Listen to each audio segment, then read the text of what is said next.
The global insurance industry is more than a market. It's a movement powered by 3 million professionals around the world.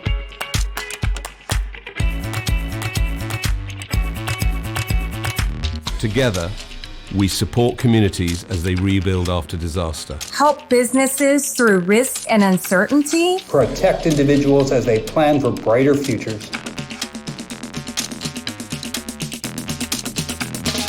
This impact isn't possible without people. That's why we attract, grow, and retain the very best talent. Because when every voice is heard, When every person feels they belong. We don't just build careers. We build a better tomorrow. Belonging builds tomorrow. Belonging builds tomorrow. Belonging builds tomorrow. Belonging builds tomorrow. Belonging builds Belonging builds tomorrow. Belonging builds tomorrow.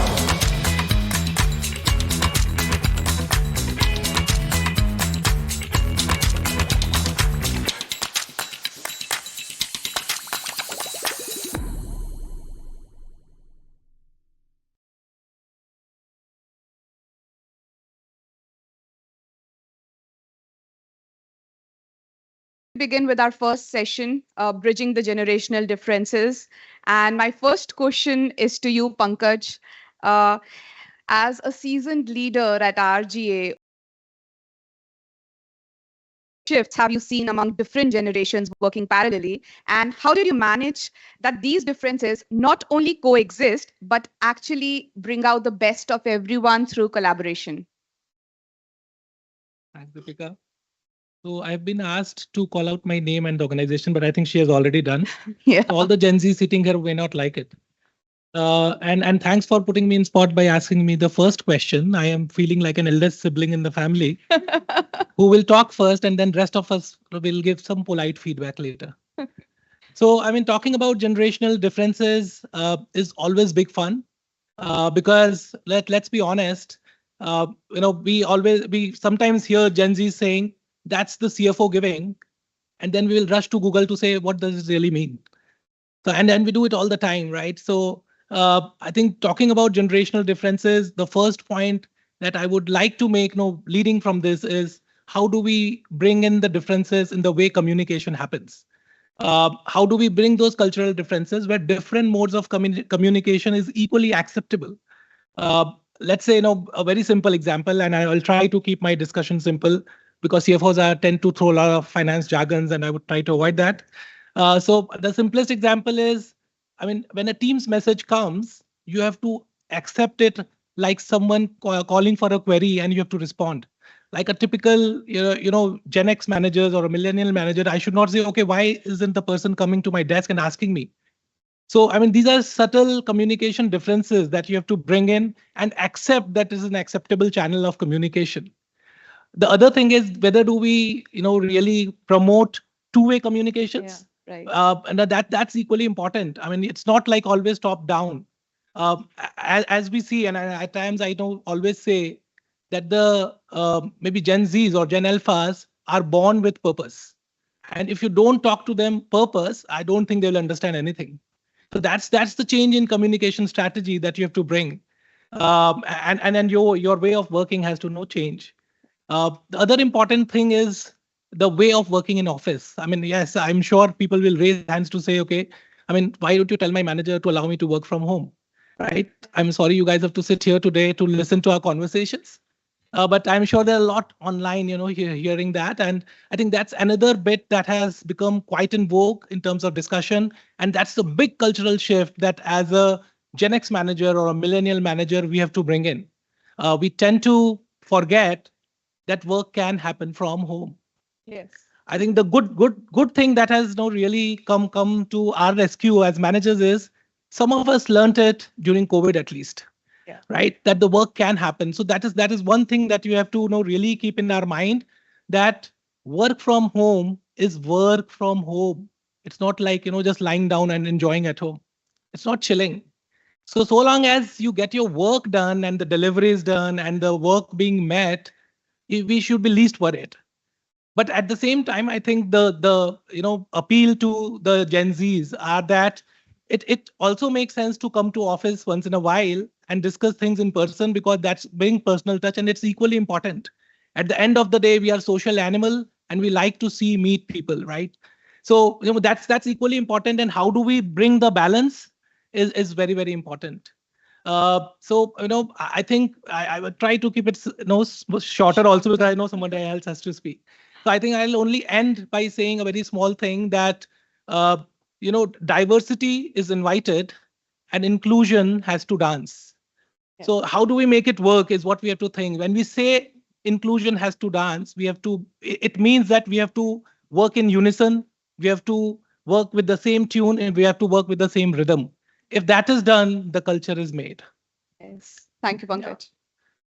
Thank you so much. Actually, what you precisely mentioned around communication and communicating across various generations, and how we are moving from a physical to digital to phygital mode, and how a lot of unlearning is happening, not just with the Gen X and the senior millennials, but also with the Gen Zs, where, it's always good to see them also come up and learn.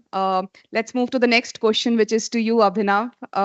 What are the most effective ways to encourage cross-generational knowledge sharing? Because there's a lot of unlearning and relearning that is happening, and also ensuring that younger employees learn from the experience, while the older employees also benefit from the newer, fresher perspectives of the younger workforce that's there. Thank you. I like the word older, but let's go a bit deeper. Look, I think for me, the most important element is what is your foundational building block and belief that the coexistence is a win-win. Because if we're able to land on this foundation, then everything else will follow. Exactly, then it's, yes. Just makes it a lot easier. Maybe a couple of examples, one real and the other a bit philosophical. Often we've heard about glass half full or half empty. Maybe there's a third lens to it, that the glass is always full, just that half of it is liquid. Yeah, half is air. And the other half is air. Yeah. This is borrowed, not my original.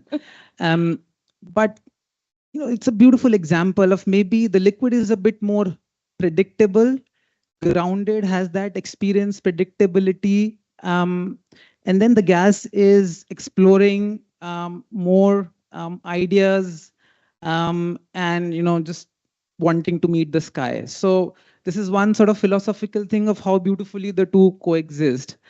How some organizations have actually used multi-generation talent as one of their key differentiators. Yes. One large payments digital bank, and when I say large, it has double the subscribers of our Netflix, right? So this is a real large company. They actually call it out and have a very precise generational mix. But what they found is they found a common purpose for this generational mix to then work towards that common purpose and goal. And once that happens, and this is in India's example, I know we have global audience virtually, but there's something that that was done in terms of our economic reforms, which is called demonetization. And once that happened, it was seen as an opportunity by this organization. And everyone, whichever generation, sort of rallied together to meet that common purpose organization's goal. So all the learning and just the belief that together we are better, that just came through, and then everything sort of followed from there. So a little bit of a philosophical high-level answer, but sort of I strongly feel that while the small wins are needed, if we are able to align the visions together, and all the generations feel we are better off if we work with the other, then we've nailed it. And I think a lot of our efforts could go in that culture building. Absolutely beautifully captured, Abhinav. Talking about the vision, talking about the foundation, and talking about the philosophy is something that if all generations, kind of collaborate on and see that through, that's actually the foundation of a successful business. And irrespective of what generation we are in, a common vision should be intact. Yeah. Thank you so much. And Richa, my next question is to you. In your experience of aligning corporate strategy with organizational culture, how do you think companies can build across cross-generational inclusivity? I'm not in my endeavor not to bring any biases, but as commonly Gen Zs are known to value flexibility with purpose. Millennials are known for their cutting ambition and their faster trajectory towards growth. And Gen X now are, since they are mostly in the senior roles, are relatively looking more towards stability. So how do we, kind of align a corporate strategy across all these generations? Thanks for that question, Devika. And hello, everyone. Let me start by saying that I am Richa and I work from home. So perhaps that's my introduction. And let me tell you how delighted I am to be a part of this discussion here today, because since I became a mom, my world has shifted in just so many ways. Right. And I haven't quite traveled for work, but when the opportunity to participate in this discussion came up, I did not give it a second thought, because this is meaningful and this is important to me. And fortunately for me, my organization was incredibly supportive of that choice.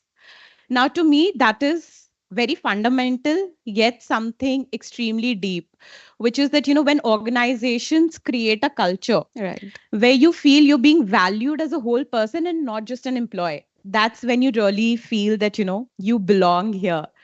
And I would say I've had the privilege to very closely collaborate with all these three generations that we're talking about. I mean, Gen Z wants to vibe. Millennials want to thrive. They needed that promotion yesterday. And yeah, That's true. and Gen X, while they want to do all of that, they also value stability and reliability. So, in my opinion, no, it's not really about managing for competing priorities, but creating a safe space where all these values can really coexist. Now, that puts organizations in a very tough spot. How do you create a culture where these differences cannot just be, tolerated, but fully integrated to create a safe space? And something that I've seen work is anchoring the strategy around shared organizational purpose. Take client centricity, for instance. For Gen X, it could mean showing up to the client's office every once in a while and building that trust based advisory, while Gen Z might want to use the same time to perhaps develop a digital first tool that can solve a client's problem. And both these approaches have their own values to add, and both need to be respected. And I think that also somewhere reflects, how purpose, the need for stability, and the need for growth are not mutually exclusive. They're actually the pillars of an inclusive and a diverse workplace. And those are the kind of conversations that we really need to encourage, because only then, each of these generations that we're talking about will feel that they're being able to give and deliver more value to that shared organizational purpose. So yes, that's my take on this. Thank you so much, Richa. Thank you so much. Deepika, my next question is to you. As being a seasoned leader at Marsh India, how do you adapt your leadership style when you are dealing with all these different generations? And I mean, as it has been said, that the motivational levels, the thriving barometers are very different for Gen X, the millennials, the Gen Zs. Their expectations are different. I mean, rightly said that the millennials wanted their promotion as on yesterday. I mean, and for Gen Zs, it's very common to say, hey, I'm not coming to work today. It's not vibing. I mean, how do we kind of, adapt our leadership style, and what are those takeaways that you would want to pass on? Thank you, Devika, for the question. Firstly, I would like to say that as a leader, I do not get into the stereotypes basis the generation, I would say. Mm-hmm. But as a leader, every leader knows their team, right? They know the members, they know the strength and the weakness and where to put whom. Right. And what kind of a leadership style works best for which individual. Right. So I would say as a leader, I think my default leadership style is one of being a coach. Yeah. I think which works really well with my generation Z, right? Yeah. Because it allows for creativity, innovation, and maybe using, your latest tools, AI tools, etc. But I think I improvise and shift to maybe a little bit of directive kind of a leadership skill where, there is a certain task which needs to be completed in a more structured way, where the instructions are like this after this after this, this kind of a leadership. And shifting from a coach to a directive, majority times it would be more of a collaborative leadership style, where I try to bring cross-generational teams together. Yeah. Because it's not only for a team, even the clients that we service in Marsh, they are large conglomerates, large corporates, where we are mostly dealing with the boomers, as you have defined it, or nomenclature given to them. And we also work with startups who are more, tech savvy, AI compliant, etc., etc. So I think that is my general way of dealing with, people of different generations within my team. It's beautifully put, Deepika. You're saying that I'm not attaching my team members to any stereotypes that their generations may bring into. And I think that's a very interesting takeaway, that as a team leader, we should understand what are the strengths, weaknesses of our individual team members, and then, guide them, mentor them, coach them, direct them in a similar fashion. So thank you so much. Pankaj, coming on to you. When you see these generations working together, a very important question, and I feel that this is something that's very important. How do you manage conflict resolution or friction that may arise because of a different working style? For example, when COVID happened, I'll just cite an example from a personal experience. When COVID happened, we all went virtual and we were in a habit of switching on our cameras. In fact, our managers made us switch on our cameras, saying that, hey, I need to see you. And there came a very young, fresh resource saying that, hey, what is this need to see me? I'm equally efficient. Like, if how do you manage such areas around friction? This is just an example I quoted. Okay. So I would try to put it like this. First of all, I hate to use the word friction. Okay. So I mean, why are we talking about friction at the first place? I mean, are we really talking about differences all the time? And why are we bringing the concept of differences at the first place? Right now, the second thing is that as individuals, or I will talk like a finance professional, that as individuals, when we try to build our own investments, do we try to put everything under one bucket? Do we try to say, let's just invest in IT stocks, it's going to do good? I want to invest in IT, I want to invest in banking, I want to invest in manufacturing, I want to invest in startups. So why not the same in people strategy? Right. So I think these generations, when they're coming together, how do we leverage each other's strength is what will make the real organization. I mean, it's not friction. I would rather say it's part of the same machine. It has to work together. Otherwise, we are probably not doing the justice when we keep talking about differences. Do we say, okay, how would you run a paddle? You always say, how do you run a cycle? Right. So I think it is about how do we put them together and make them work. Like I think Deepika was saying, or someone was saying in this group, that every generation brings in their own expertise. Now, typically when we talk about Gen X, they bring in deep experience. They bring us their perspective on risks that we may not have even seen. When we talk about the middle layers, they generally bring in a lot of execution excellence, strategic thinking, and the Gen Zs being agility and innovation. Now, when you think of a business plan, can you tell me one plan which does not have these characteristics together? Can you think of a business with no innovation? The answer is no. Can you think of a business without addressing risk? The answer is no. Can you think of a business who cannot execute? The answer is no. So which means that all of us have to come together, and that's the beauty that we have to create. And I'll again repeat that unless we make inclusion dance to the same tune, it's not going to work. So I mean that's how I would end that. I mean, don't think about friction at the first place. It's not friction, it's an opportunity. Harness this opportunity. Beautifully put, Pankaj. Very beautifully put, yeah. So a message, a key call out here would be that all generations must appreciate the strengths of other generations and bring that to work every day when they are, delivering. Absolutely brilliantly put. Richa, my next question is to you, and it's around a very valid point. We are in an era of where well-being has taken the center front, And my next question is around well-being. How do generational differences shape well-being and burnout risks in a hybrid workplace? And what practices can leaders adopt to support all age groups? We are now seeing, I mean, as per the recent stats by Marsh McLennan report, 1 in 2 of us are stressed on everyday basis. And these are very high statistics, you know, and we also see that around 90% of us are caregivers. So holistic well-being across generations, how do we bring out the best of the individuals while catering to that? Absolutely agree on that point, because, you know, in a hybrid setup and across these generations, burnout can show up very differently. So Gen Z might feel that pressure to constantly prove themselves because they've chosen to, you know, work from home perhaps, or in a hybrid setup. Whereas there are other generations who are silently bearing the brunt of, you know, carrying their professional responsibilities along with caregiving duties. And maybe in our day-to-day lives, we all do not have enough time to discuss that.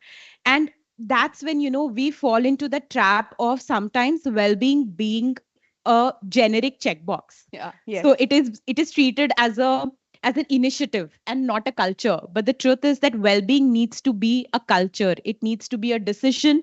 It's need to be a part of the design and our processes. That said, you know, talking about what is required of leaders, and you know, first of all, it's important to understand what does well-being mean for these different generations, so that we don't miss out on the individual nuances that really matter to people. And that can be done through creating ongoing dialogues, you know, or communities of dialogues that can give you feedback. And something we've seen work is creating very candid, informal coffee chats where, you know, people can come and give feedback about what's working and what's not, what makes them feel like they belong to the culture and what's not. Similarly, we have an inclusion and diversity committee where we have people coming from different work backgrounds, from different ages, from different locations, and they reflect on a variety of topics. And through their insights, you know, we are sometimes able to grab what's working and what's not. So it's extremely important for us to create those ongoing dialogues. And then leaders also need to realize that, you know, we need to embrace more human centered practices in a way that the conversation is no more about, you know, how are you feeling? It's also about what does support mean to you right now. Absolutely. We've gone beyond, you know, how are you feeling? And that, I think, you know, it's extremely important for all of us. This is very beautifully put, Richa. And I mean, like, I've been with Marsh for over half a decade now, and I can totally resonate when you are saying that, you know, especially on the point when you mentioned that let's make the chai conversations or coffee conversations very normal. One of the key learnings that I've had in my organization and also as a mid-level leader myself is that, you know, when we are talking to the team, it should not always just be about work, like how are things happening. So like when my managers and super managers, you know, they catch me off guard, work is the last thing that they would really want to talk about. They would really be interested in how I'm doing, if do I have better support at home. Even as a new mother myself, you know, my leadership ensured that I have enough and more support that I get from the system. And that's the point where, irrespective of whether you're a millennial or you're a caregiver or a boomer or whatever, your company wins and you deliver your best to work. So thank you, Richa, for bringing that up. Beautifully put. Deepika, my next question is to you. As a balanced leader yourself at Marsh India, and I know that personally, how can organizations balance different expectations? Because that is again something that, you know, everybody is bringing their different expectations to work. They are seeking autonomy. They are not liking micromanagement. Colleagues these days want more flexibility, more than that can be provided to, you know, as a culture. And I mean, you know, how do we manage balancing the overall workforce? Thanks, Devika, for the question. I think, again, this reply is coming from my personal experience. You know, I think I still remember 17th of March 2020, Marsh had announced work from home, right? Okay. So being a client-facing resource all through my life, I was like, how am I going to do my business, right? Before COVID, I used to fly at least 3 times a week to be just in front of my client all across the country, right? Uh, but I think COVID taught us a lot of things. We as leaders, as people, need to understand that maybe pre-pandemic way of working may not thrive in the future, right? That's why our organization embraced hybrid working. So I think hybrid working has worked well for us. In fact, we didn't even thrive. I think we grew multifold post COVID, I would say. And there were a lot of apprehensions which were broken. Like, is this the only right way of working? No, you can meet client expectation various ways, right? So I would say from my personal experience, I think hybrid working has worked well for us, although it allows flexibility. But what we ensure is there are also core days which are like your entire team is required to be in office to have structured discussions so that the work doesn't go haywire. So I think it's a good mix of working flexibility and also having some kind of a structure around the work. So I think this is one thing which has worked well for me as a leader. And I think the second thing which I mentioned previously also is that I try to bring cross generational people together, right? So again, to service a client or to meet their demands or to provide an end-to-end solution, you need people who are technically sound as far as the subject is concerned. Right. You need people who are good with analytics or are able to use AI tools, etc. So I ensure, and it also brings about creativity, right? We, as a consultant, we believe that one shoe does not fit all. So for every client or every query, the solution differs. Hence, you need to bring all the generation people together so that the solutions can be different every time. Yet you do not move very far away from your core subject. So I think I would like to put it like that. Beautifully put, Deepika. Thank you so much. Abhinav, next question is to you. And this is again a very important topic. It's about biases. I was actually talking to my team member and we said that, before you Gen Zs, we were still 3 generations working together. But it never came out as a concept that, that some generation is different. And now all of a sudden, there's this entire buzz and thus this session with all due respect. But yes, one of the very important concepts is around biases that are attached to each of the generations. And since you are a seasoned leader, how can organizations identify and reduce the conscious and unconscious biases and stereotypes across different generations that are there, especially when it comes to areas like promotions, flexible working, leadership opportunities, appraisals, and growth? Such a relevant topic, isn't it? Thank you for that question. The first step is, since you're talking about the topic, clearly the acknowledgement that biases and stereotypes are existing today. Yes. We are stereotyping certain generations to certain strengths, but certain development areas, and vice versa. Now, why is that happening? There must be some fair proof of that data point appearing, which is when it is playing out. Now, how can we turn this into an organization's strength such that all generations grow and get the best out of it? I think that's where the conversation has to pivot rather than force-fitting a certain stereotype to then change. How do we harness, I think someone made the point, to then meaningfully and very peacefully coexist, if I may, but also take each of us along and further our careers and further our families and further the world at large. But look, the thing with stereotypes, in my view, is if we get too stuck, and I'll come to the second part of your question, if we were too stuck with stereotypes and biases and doing things only a certain way, we wouldn't have had, I'm very big on sports, so I tend to cite sports examples. We would have never had a Jasprit Bumrah, who's the greatest bowler in the world. Actually, many may not know, we would have not had Usain Bolt, who's the greatest sprinter of all time. He had the worst technique, very documented. So trying to force fit to roll into a certain mode may just mean you're destructing the potential value of a certain skill set, even if it's sort of stereotyped. So that's my view. I think if an organization the bar, depending on how you look at it, can be very simple, which is around the impact that you create. Now, which generation and from where it is coming becomes doesn't matter, yeah. just really be honestly not even a conversation. But also the other element that I would love to add beyond impact, which I think is very important for all of us as a society, is how you get to that impact. Often organizations only talk about the what, but not the how. And the how has to take people along.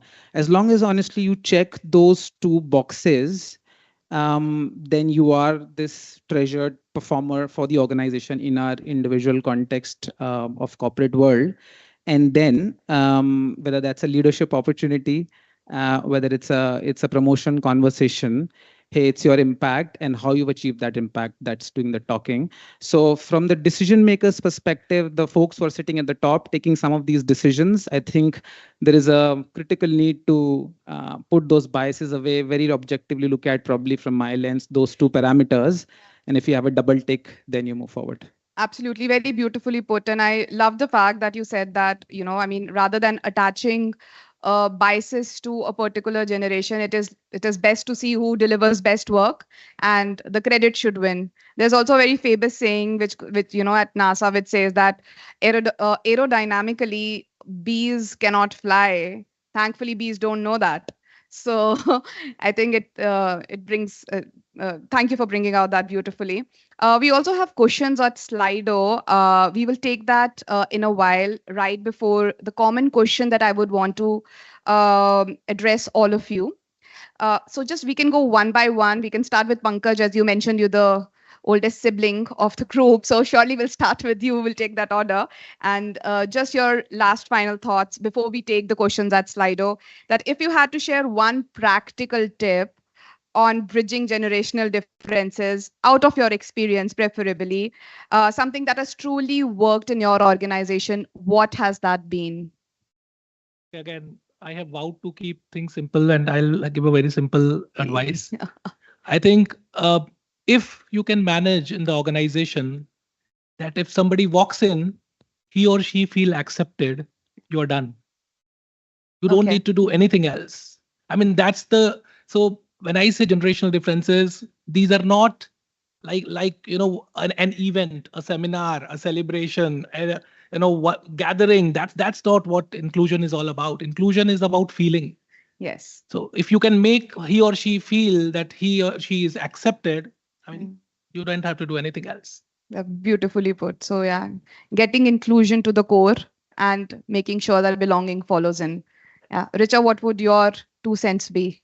I mean, very similar to what Pankaj just mentioned. I think what can really work is radical empathy, which means that you don't just listen, you listen with a lot of intent, and you listen sometimes beyond what is being said because you have the context of the person, that this person is talking from a certain point of view and from a certain context, which also means educating ourselves enough about what's happening with everyone around us, or at least in groups. Right. So yes, that's my one practical advice. Thank you, Richa. Deepika? One tip which I would like to share is that leaders and everybody in the organization have to be adaptive. Adaptability is, I think, a part of our life now. I think we have the privilege of, or we would have the privilege of maybe working with 5 generations, maybe from boomers up till, maybe Gen alpha, yes. alpha, beta, gamma, whatever is going to come up, right? Yeah. So I think be adaptive, be open to new solutions, thoughts, and I think keep it very, very simple, like I equate organization to also family unit, right? We all have older generation in our family and we have younger generation as well, right? So you know what works best for each of them, right? Yeah. So some would prefer a face-to-face discussion, or that is more impactful. However, you would look to maybe different people who can come up with innovation, effectiveness, effective solutions, etc. So I think that is my tip to keep it, be adaptive. Very human, very nicely put, Deepika. Abhinav? Since you asked for one practical tip, I'm in a way almost answering the first question Yes, on the yes. Slido, which I may, but I promise that's what I was thinking. Reverse mentoring, but what does it mean on the ground practically? I would say acknowledgement, but also celebration of a senior leader going in and saying, hey, you know what? Let's leave the generation aside. You are the SME on the topic. Yeah. I want to learn from you. And I want to get better at what I do because, hey, you are the topic leader in my company or in your division or in your space, irrespective of your age, generational or otherwise. So if you do that and you don't just send the signal, but you well and truly mean it and you celebrate it, it is going to just change the culture in a very big way. So I would encourage a lot of leaders to really offer that handshake, not for the younger generation, but for themselves, because there's a need for us to probably adapt. Absolutely, Abhinav, and that will make the work culture more cohesive as well. I mean, expecting any senior associate to come to a fresher or, and saying that, hey, you are the SME and I want to learn. There's as much gratitude that can be passed from the junior generation in case that happens. And I think it's a beautiful model that you have just explained around reverse mentoring and has also addressed the question. So yes, we had a few questions on the Slido. Should you have any questions here, you can either scan and post it, or you can just raise your hand and we'll also be happy to address right after we address these questions. So the first question was, what role can reverse mentoring play in leadership development across generations? And Abhinav has beautifully explained the same. Our second question is, what advice would you give a leader trying to future-proof their team culture for the next wave of generational change? Okay, we have somebody who is really scared for the alphas to join in and they just want to brace themselves. So anyone in the panel can please pick up and answer this question, that how do we kind of future-proof our team? Anyone? Okay. Yeah. Okay, let me take a shot. Yeah. Being the eldest sibling, like you said. Yes, of course. Okay, so I think one thing that must happen is the two-way communications. I mean, how much do we really allow the communication to flow from bottom to top? I mean, that's very, very important. And like I had said, I mean, these Gen Zs or even Gen Alphas, I said, they are born with purpose. Please allow them to express. Please allow them to share. Please allow them to talk. If you don't, you will not have them next day or next week or next month. We don't know. So I think that's one thing that we must allow them to express, share, and be heard. I think that is very, very essential. The second thing, which is kind of combination of what Abhinav also mentioned, is how much do we really support reverse mentoring? It's very important. It gives them a sense of inclusion. It gives them a sense of being leader without being a leader. So that's equally important, and that will allow them to thrive in an environment where at times we try to exclude them by saying Gen Zs. So first, stop calling them Gen Zs separately. Okay. They are the same generation. Yes, yes. So I think that's the two things I would like to put together. Yeah.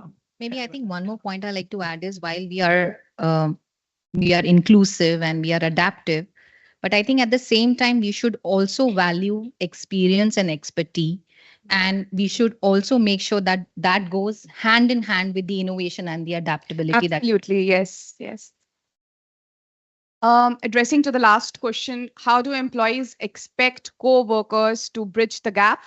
What are the employers' expectations from the employees, or how can the employees help in this direction? Very collaborative question. If any of the panelists would want to take it. Maybe I'll take a first stab. I think it's not either or, it's joint. If I reflect at some of the conversations we have, but also when we talk to industry participants, the expectations of coming back to work, or so many of those hybrid expectations are mutually getting formed. So there is a voice, right? There is an employee voice. There are surveys that most organizations run on what's working, what's not working, what is it that people want. And then there are some business realities. Right. And then there is career progression for our colleagues. Absolutely. So I think it's not either or, but some of this will continue to coexist. Like you said, someone said adaptability is the name of the game. It's for everyone. It's the organizations are learning, the employees are learning. As long as there is fair views exchange and partnership, and we're all trying to arrive at something which is very mutually rewarding.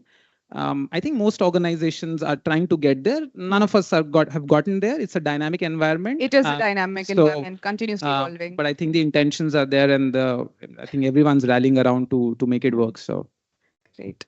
Would anybody want to add further? If I could add to this, I think none of us walk into the office thinking that, today is the day I'm going to bridge the generational gaps at my workplace.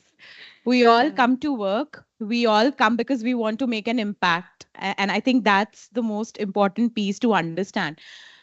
Employees need to understand that they need to bring their best game, their most authentic selves to work.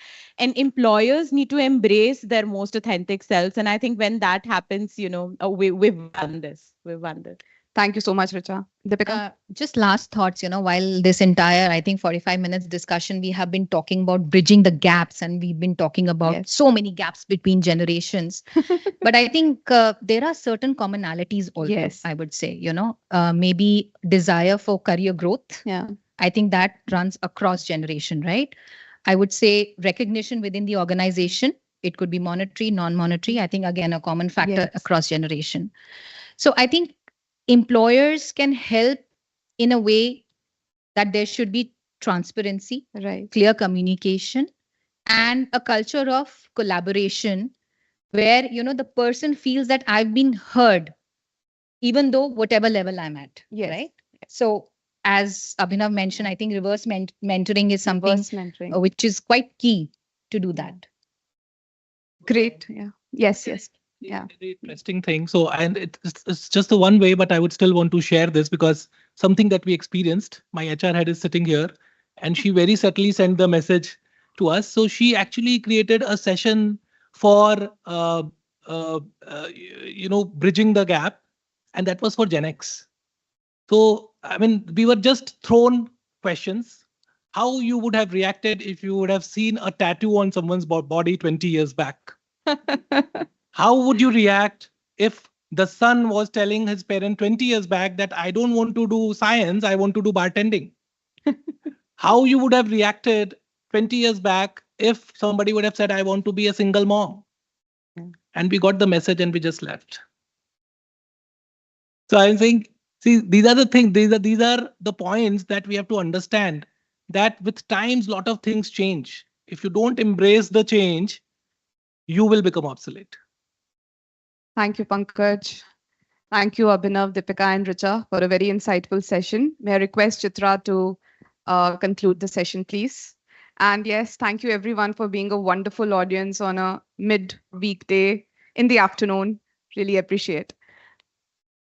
Thank you all for a truly engaging, insightful session wherein we heard so many personal anecdotes, some strategic imperatives for the employers, for the organizations to build upon, to learn from you all.